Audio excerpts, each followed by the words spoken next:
Good morning guys! So yan, nag-harvest na ulit tayo at kung makikita nyo may hawak na naman ako mga okra at ito na ulit ang ating na-harvest na okra. So samahan nyo naman ako, ipapakita ko sa inyo kung gaano na ulit kalago ang ating mga kangkong. Let's go!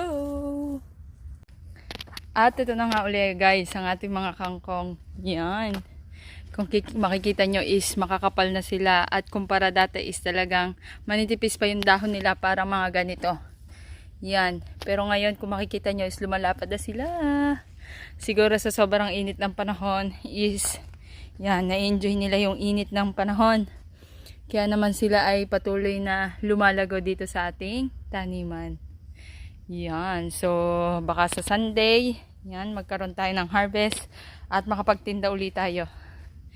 Yan.